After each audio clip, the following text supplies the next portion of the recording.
The iPhone 17 Air is just around the corner, and apparently thin is the new trend. Samsung is doing it with their S25 Edge, which should be just a few days away. To be honest, I'm not a huge fan of this thin trend going on, especially for Apple, because, well, they're going to sell you a solution to the problem that they literally created, which is a genius marketing move if you ask me, but really terrible for consumers. Oh, and hi, I'm Mark. I make no BS tech reviews and news, so hey, feel free to subscribe. Now, the iPhone 17 Air, it's going to be thin, like thin. Some rumors are suggesting 5.5 millimeters, which is just 0.2 millimeters thicker than the M4 iPad Pro.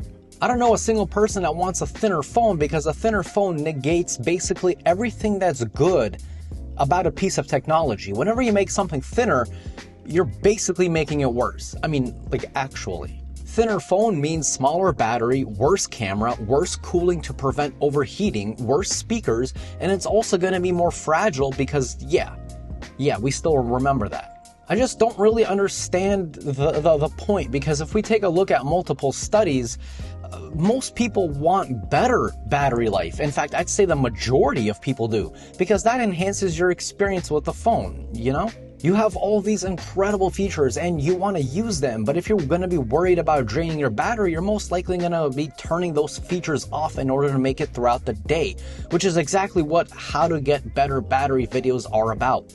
Turning off features, inherently making your phone worse. Now, here's where the funny thing happens.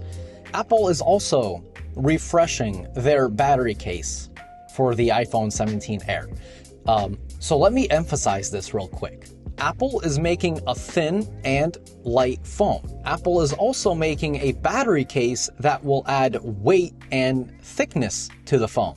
So my question is, why? Now, the price of the iPhone 17 Air, some are suggesting $800 to $900, some are suggesting $1,000. I don't think it's going to be $1,000 or over $1,000. It might be depending on some storage sizes, but I'm thinking it's more likely going to be less than $1,000. At least I hope I'm right.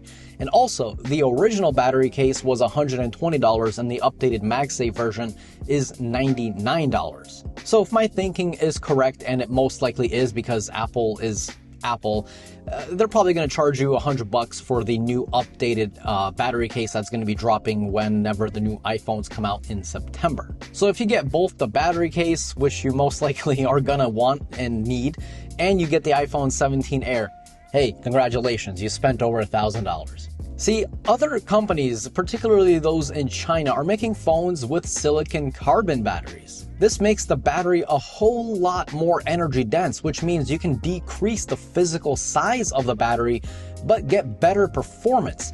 Apple is not doing that. Samsung isn't doing that. For example, the iPhone 16 Pro Max has a 4,658 mAh battery. This Nubia Z70S Ultra with a silicon carbon battery has a 6,600 mAh battery. This phone right here has a battery capacity of 2,000 mAh more than this phone, and yet the thickness is barely any different. This phone lasts me about 2.5 days with light use.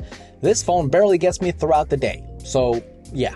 So instead of Apple making a phone that has better cameras, better battery life, better cooling to prevent overheating like my iPhone 16 Pro does all the time, they made a phone that literally does the exact opposite of what I just said. Literally everything is worse. And to put salt on the wound, they're pricing it just like their Pro model phones, which do in fact have better cameras, better cooling, better battery life. Better ingredients, better pizza, Papa John's. And all for what? Because it's thin?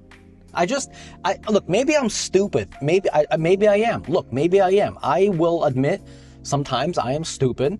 Now, whether this time I'm stupid or not, that's debatable.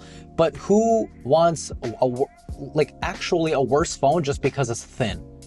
You know, you're going to put a case on it anyway. I mean, let's be honest. The phone is coming out from a company that made you charge your Apple Pen and your Apple Mouse like this. So, hey, is it really that much of a shock? Now, the iPhone 17 Air is all but confirmed to have a single 48 megapixel camera, which should let you do a 2x crop without destroying the quality. I'm going to assume it's the same 48 megapixel camera that's on the iPhone 16e, a $600 phone, keep that in mind. It's not going to be the same sensor as on the iPhone 16 and the iPhone 16 Pro, and same is true for the 17 Pro, because those phones are thicker, and those the actual sensor is thicker as well. It's a bigger sensor, which obviously needs more room. And since the iPhone 17 Air is going to be so small, there's no room. So you're getting a worse camera. That's basically what I'm trying to say. But at least with Samsung, you know, they're putting in 2 cameras into their S25 Edge, so users have access to the main camera as well as the ultra-wide camera for, you know, some flexibility. Don't get me wrong, I don't think the S25 Edge is going to be like the groundbreaking, amazing phone, because I strongly do still believe people want their phones to be better in all ways, not worse. However, at least they're still putting in 2 cameras. You know, you have some of that flexibility, so hey, props to that.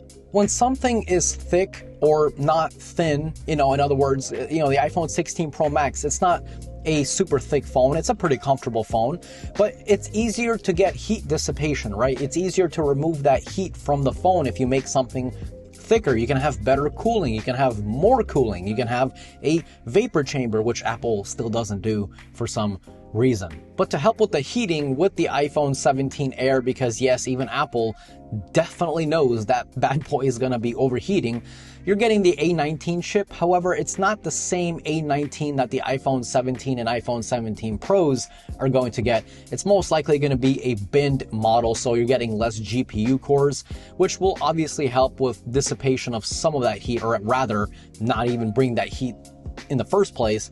But also they're going to be implementing the Apple C1 modem, so Apple's in-house cellular modem.